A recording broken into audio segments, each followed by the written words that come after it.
रउआ लोग होई नवाब जी, राजा महाराजा लेखा बाटे रोआब जी। ए जे हम सब बुझतानी शुरू के रउआ लोग होई नवाब जी, राजा महाराजा लेखा बाटे रोआब जी। केहू बोले तमारे नी गोली साध के, अरे कोना कोना पूरा हिंदुस्तान के छैले बनाम है निषाद के। अच्छा। अरे कोना कोना पूरा हिंदुस्तान के छैले बनाम के वटान के। सही में का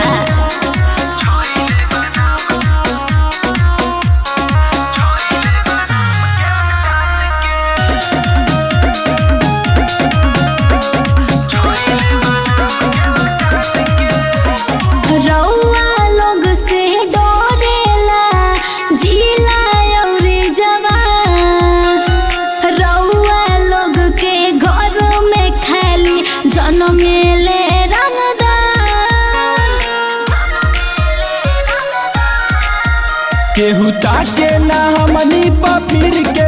हाँ। लोग रहे लगड़ बगीर के। चला हटा खाली बतिया करे नी लोग विवाद के।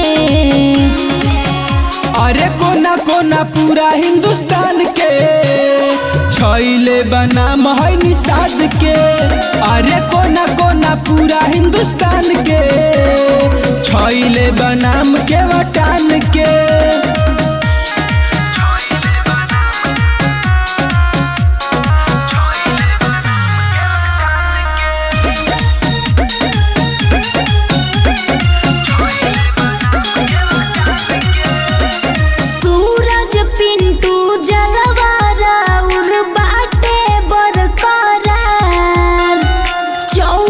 घंटा लेके रउआ घूमे नी हथियार।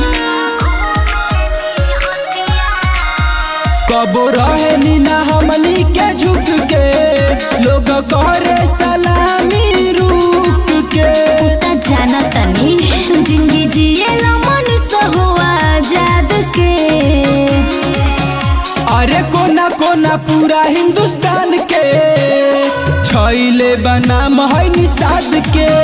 अरे कोना कोना पूरा हिंदुस्तान के छैले बनाम मलहान के।